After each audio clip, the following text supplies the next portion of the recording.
Kia ora koutou katoa, nau mai hara mai ki te ao Hākinakina, your sports show host here, Caps, right here on Te Koremako Taranaki, your Tribal Pulse, 94.8 FM and 98.4 FM. We have a very, very special guest with you today. She's just arrived home, actually.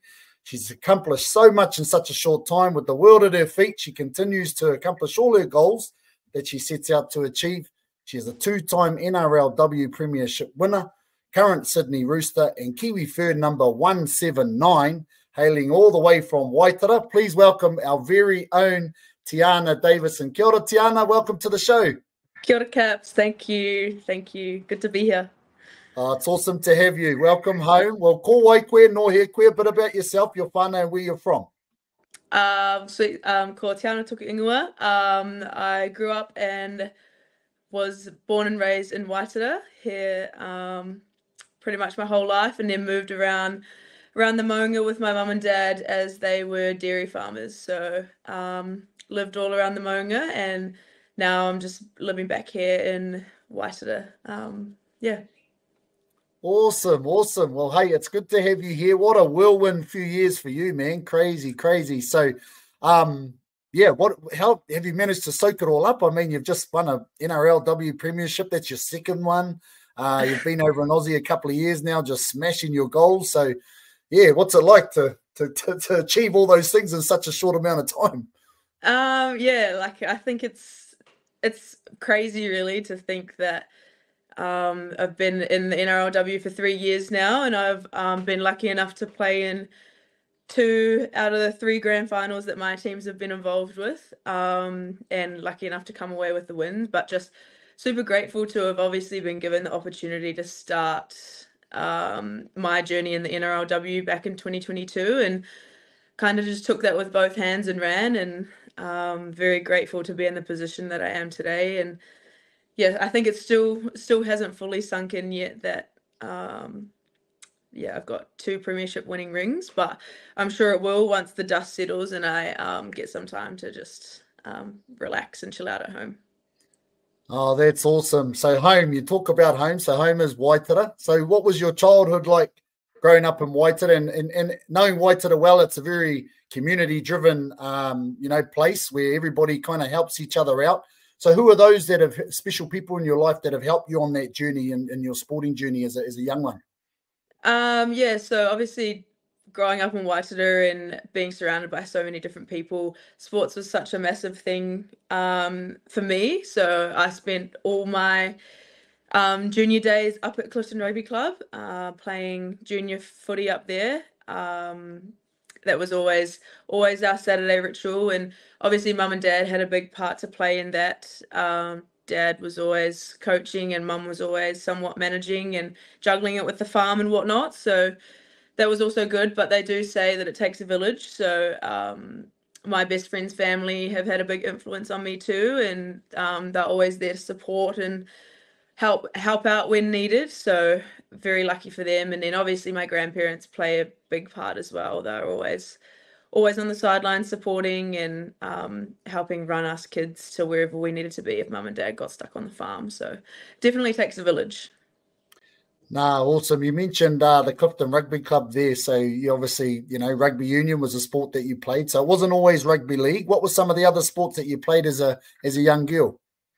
Yeah, so I grew up playing rugby, and then once I got to high school, I got into a little bit of basketball. I think Shay Harder was my coach, and she just wanted a little bit of rough and tumble on the court. So she got me into basketball, but rugby, touch, they were always a little bit of netball when I was younger, but they were always my go-tos growing up, rugby and touch, and it was all I really ever knew. And then obviously sevens was a big part of my journey too, throughout high school and leaving school. Sevens became a big part of that journey before making the jump over to rugby league. You mentioned basketball in there. So how good is your brother Carlin, man? He's a gun. I love going to watch him play. The skill sets, the skill set within the family it's obviously it runs through the family. I heard there's a younger sister coming through. She go pretty good at her sports too. Yeah, my younger sister as well. She plays rugby, and she I don't know, she's just plods along. She's does what she needs to do to get by, but she's very talented too. So we're all very lucky. Oh, awesome! I could imagine the games out in the backfield there with Carlin and your sister. I'm sure they were interesting. Yeah. Awesome. So rugby league. So you ended up in rugby league. So how did that come about, and how did you transition from rugby union over to rugby league?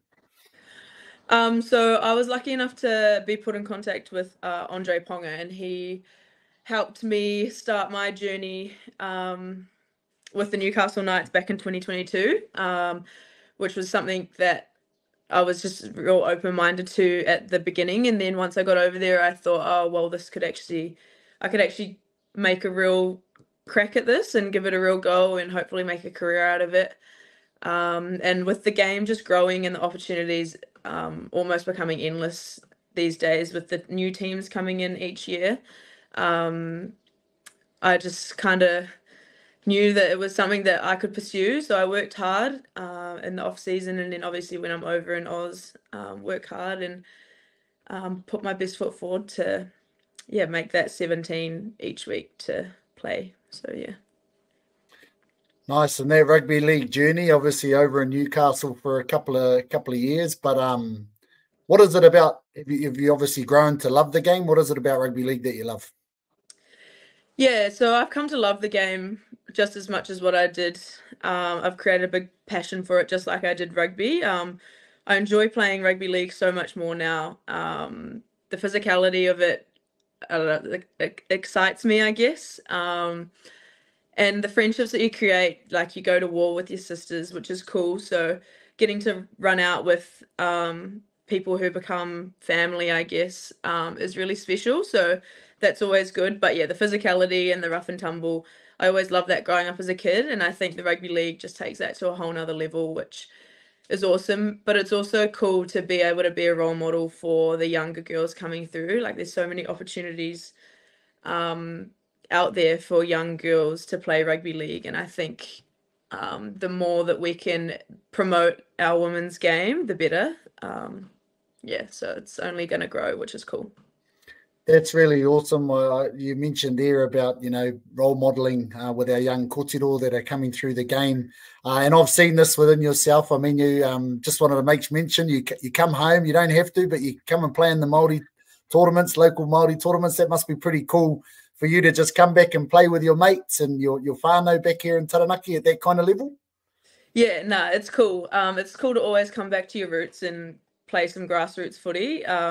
It's always fun, and just try and make the most of it. You probably go out there with a target on your back, but it's fun to get smashed and have a few big hits and good runs and just play with your mates. I think you can never lose sight of having fun on the field, and I think being able to come back and play grassroots footy really grounds you and puts a lot of things into perspective. So I love being able to come home and do that. Well, I know everyone back home is really appreciative when you come home and chuck on the Te Aotearoa jersey there, Tiana. So, that's awesome. So just with the NRLW Premiership this year, what are the comparisons with, winning it this year and winning it your first time? What are the differences?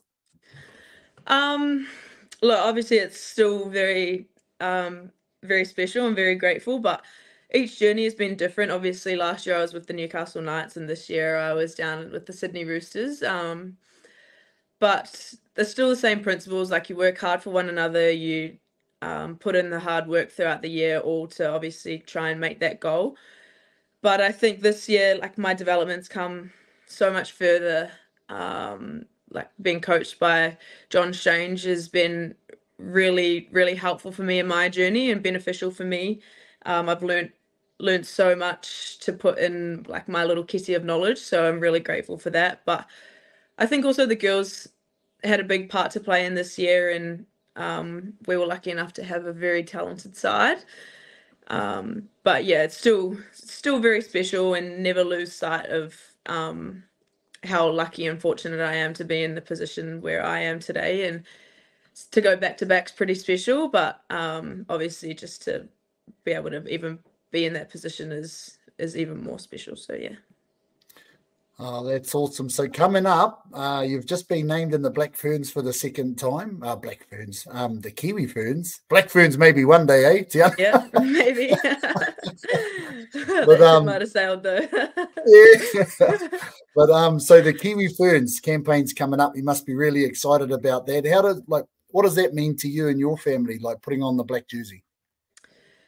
Yeah, I think obviously representing your country is something that's very special, but to be able to do it again and in Christchurch too will be even more special. I've got some my best friends are down there, so to have them sideline is something that I'm really looking forward to, especially with mum and dad being able to just pop down for the weekend. You know, it's nice to see that the hard work gets acknowledged and to be named alongside the best in our game. It's a real honour, and I feel very privileged to be able to be in that position. And I just want to put my best foot forward and hopefully make my whānau proud, and hopefully show that the young tamariki back here that there is a pathway for not just young girls but also young boys too that want to work hard and try and make something of themselves one day. That's really awesome. Well, I know you're going into camp with Taranaki's very own Gail Broughton as well, which is going to be really exciting for you guys, having our two Taranaki wahine in there doing the do. We actually spoke to Michaela Blyde a few weeks back as well. So I know everyone here is just super proud that we have some amazing wahine out in these spaces doing some awesome stuff. So with the women's game and the growth, the women's game is just wow at the moment. It's grown so much. Just watched the Pacifica Youth Cup in the weekend with our young under 13s, 14s, 15s, which was amazing. But so many opportunities, and it's really taken off over the last few years. What's one bit of advice that you would give some of our young kōtiro or tama trying to, you know, pursue a career in footy and rugby league or in sports in general? I think the best part of advice would be like hard work. Talent only gets you so far. Once that runs out, that's when the hard work kicks in, and hard work can take you all the way to the top. And obviously just take every opportunity that comes your way. Sometimes it's hard being from like a small place like Taranaki, so sometimes you've got to leave the nest to be able to go away and pursue an opportunity that is going to benefit you.